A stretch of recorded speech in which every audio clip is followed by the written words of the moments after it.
こんにちは、ゆうすけです。今回の動画ではこちら木枯らしサウンドマジックのスウェル・オブ・サイレンスをレビューしていきたいと思います。ギタリストの長浜さんにバシッと弾いて、こちらのですね製品のいいところをどんどん引き出して、よろしくお願いします。お願いします。マッチボックス同様に以前から、こちらのスウェルも導入をしていただいてまして、このペダルはいわゆるモジュレーション、フェイザーのペダルになります。そうですね。これちょっとじゃあもう音からサクッと聞いてみましょうか。いつものじゃあこういう風に使ってるっていうセッティングで弾いていただけましょうか。はい、今まさにこのつまみで普段鳴らしてるんで、そのままいきますね。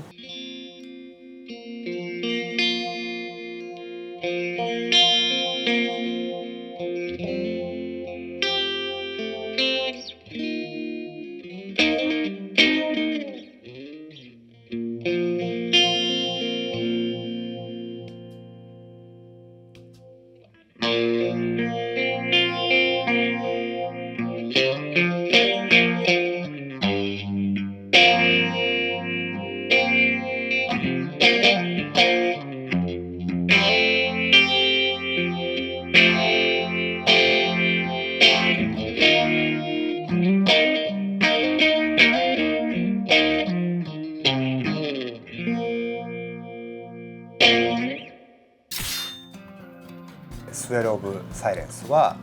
すごくこうつまみが多くて一見親ってなるかもしれないんですけど、シンプルな構造になってまして、2つのフェイザーが1つの筐体に収まっている、本当にマッチボックスと同じようにで、この青いノブとシルバーのノブそれぞれポストとアンテっていうチャンネルの2つのチャンネルですね。どっちも少しずつキャラクターが違うものが入ってます。アンテの方はこうちょっとワイドレンジでクリアなサウンド、でこっちのブルーのポストの方はもう少しこう比べてマイルドなサウンドっていう形ですかね。どういうふうにこう使い分けることが多いですか？そうですね、基本的には左側でカッティングもして、今みたいなこうコードをジャラーンって鳴らす時が多いかなっていう感じですね。でもうちょっとこうそれこそスウェルしたい時に両方相掛けそうだ、2つ掛けもできるんで埋めらせることができる。なかなかないですよね。ないですね。1個ずつ機能の方を紹介していきますね。デプス、レート、バイアス、ブレンドというふうに基本この4つの構成でできています。ブレンドはどれぐらい原音にこう混ぜていくか分かりやすいですね。デプスが深さ、レートがこう波のコントロールですね。で結構これ面白いのはこうバイアスだったりするんですけど、そうですね、製品の回路にもよるんですけども、大体ほとんどのフェーザーはバイアスその中に裏側に入っているというか、その裏蓋を開けたところに入っていて、一般の方は触らないでくださいってなってるつまみがありまして、揺れの上下のバランスといいますかを大体うちのメーカーはここだよっていう最適なところにして動かさないでくださいってなってるんですけども、そこをいじることによって結構音的に面白い変化が起きるので、マックス、全絞りにしても全開にしても破綻しないようなところに収まるように中で調整していて、お客様の方で任意のところにいじれる中で調整していて、的に新しいものと思うんですけど、なんかあれですよね、このうねる波のこの中心の部分をこう上に行く成分が多くて、このうねりの下に行く成分とか配分を変えられるみたいな。そうですね、本来はどうしてもばらつきが出ちゃうパーツがあるので、そのばらつきを要は大体みんな同じ利きにするようにみたいな形で調整する部分なんですけども、それをあえてばらつかせるというか、その波の形を上とか下とかに綺麗じゃない形にした時の音が出せるっていう形ですね。それが逆にこううねりの深い感じとか、浅いけどこう上にこうクッと噛んでいく感じとかがここでいじれちゃうっていうのがすごくポイントだなとすごく思います。あとブレンドも結構面白いんですよね。例えばデプスを全開にしましたとすると、ものすごくその揺れが深い状態になります。でその揺れが深い状態でレートも速くしちゃうと、いわゆるトレモロ的な音にはなるんですけども、そうするともうちょっと音がぐちゃぐちゃになってフレーズが見えないというか聞こえないっていう時に、ただはっきりとフェーザー自体をかけたい時にはブレンドを下げていただくと効果ははっきりかかってるんですけども、効果の音量が下がっていくので、フレーズが、そのドライの方が出てくるというふうに見える。MXR みたいにキュッとうならせることもできるし、でもうねりも欲しいけどコードの分離感は残したいとかは、このブレンドをうまく使うことによってしっかりかかってるのにセブンスとかナインスが混じったようなコード感も崩さずにちゃんとうねらせられる。弾き手にはもう一歩行きたいかゆいところがすごくポイントが結構分かりやすく実はつまみでついてるんで。ブレンドとデプスは深めな感じですね。そうですね。まあちょっとユニバイブっぽい感じではないですけど、それぐらいに近いうねり出せたら、なんかこうそれこそコード弾いた時にその隠れないし、なんか使いやすいなと。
すごいこれ MXR っぽいですね。そ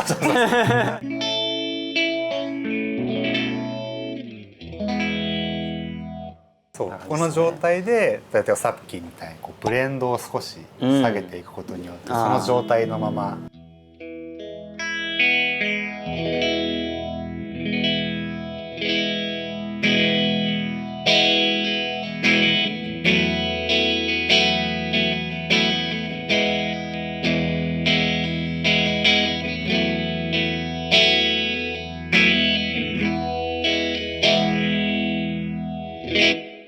このブレンドの変化がすごく面白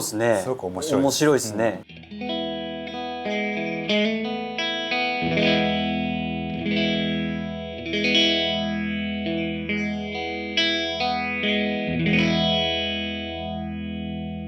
すごい細かいセッティングができますねこれ。じゃあ今度は右のチャンネルモードと同じような感じで。はい。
やっぱりアンテの方は少しこうメリハリが効いた、そうですね、コード感がこうちょっとカリッとした分かりやすい音になってますね。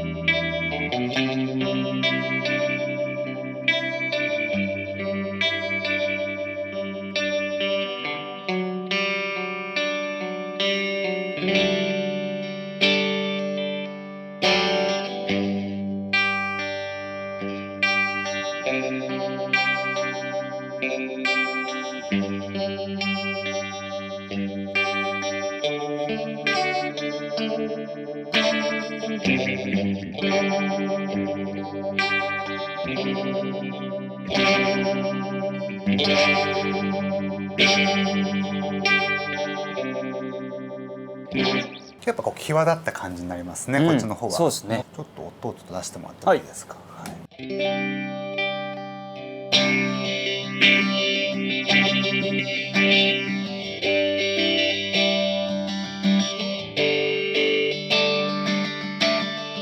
ああ、これ面白い。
なんと揺れないフェイザー。すごい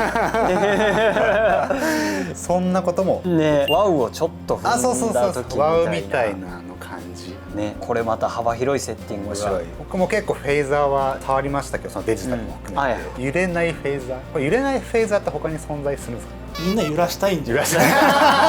や、デプスがついてるものは絞り切れば揺れないフェードはあるのかもしれないんですけども、それだと本当にただ揺れないだけになってしまって、ベール・オブ・サイレンスの場合はデプスを絞った状態でもバイアスがついているので、どの波の位置で止めるかっていうのができると言いますか。こう図にするとこうあって、この真ん中の線をどこにこう止めるか。通常のデプスをゼロにすると真ん中の線は変わらないので、基本的にただ揺れないだけになるんですけども、うちのやつの場合はバイアスを動かすとハンドフェーザーと言いますか、そのフェーザーの位置を動かしていけるっていう。デプスをゼロにして、デプスをゼロにして、例えばロングトーンを弾いていただきながらバイアスを上げたり下げたりすると、まあフェーズするというか、この道をたどれるみたいな。自分で動かすマニュアルフェーザーみたいな。やってみましょうかね。ちょっとロングトーンだったら歪ませない方がいい。歪ませないで、本当にジャーンって伸ばしてるだけで。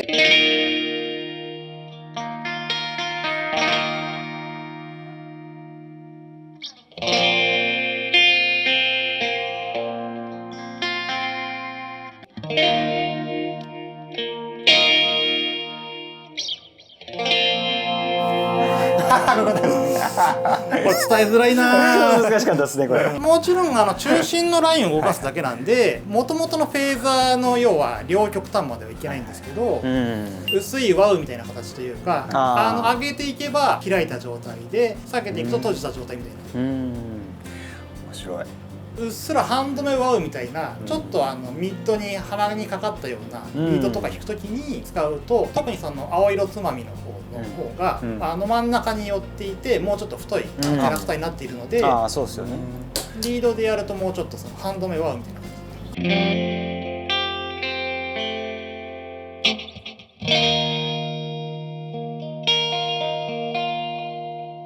じ。すごいみずみずしい感じの、ちょっとこう本当にキュッとこうポイントつまんだような、そうですね。イコライザーでつまんだ感じです。で、まあもちろん合わせられちゃうと。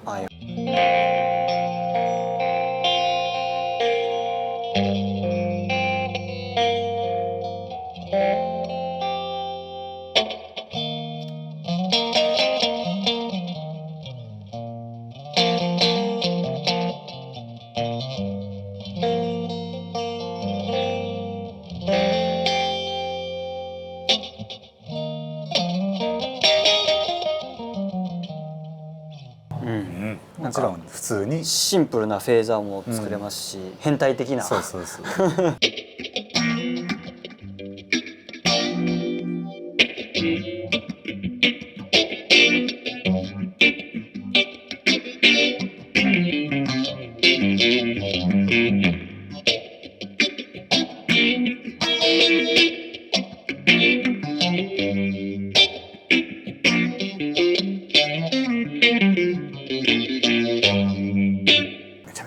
ですね。コード感がやっぱりすごい綺麗に。そうです。いつもは単体で使うんですか？単体で使う時はカッティングの時が多かったですね。これファズと組み合わせての音を聞いてみたいです。はい。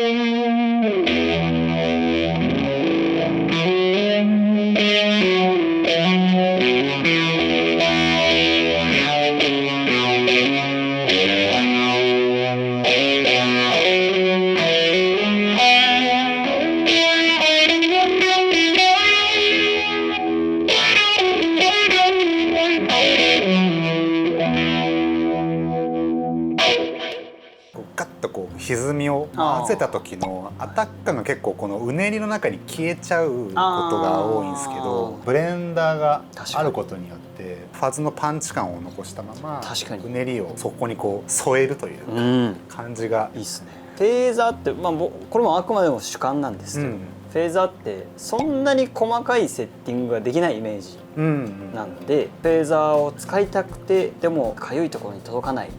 ていう方はぜひ使うと間違いないんじゃないかなって僕は思いますね。それこそコードを弾く方、クリーンでカッティングする人、歪ましてコード弾く人にもなんか対応できるのかなって思いますね。そうです。うちのマッチボックスと同じで、基本的には踏んだらこの音になっちゃうっていうようなことではなくて、単純にそのフェイジング効果というか、クリアでワイドな方の銀色のノブの方はそのままいってレンジが広いままで、逆にその青いノブの方はもうちょっとクラシックな感じでわざとちょっとギュッと真ん中に寄せたような形にはなっているので、そのキャラクターも違いますし、踏んだらもうフレーズが見えなくなっちゃうとか、音色が変わりすぎちゃうっていう部分でフェーザーちょっと苦手だなって思った方にちょっと使っていただきたいと思います。誰でもそうですね、ウェルカムなフェーザーですね。というわけで今回はスウェル・オブ・サイエンスのレビューを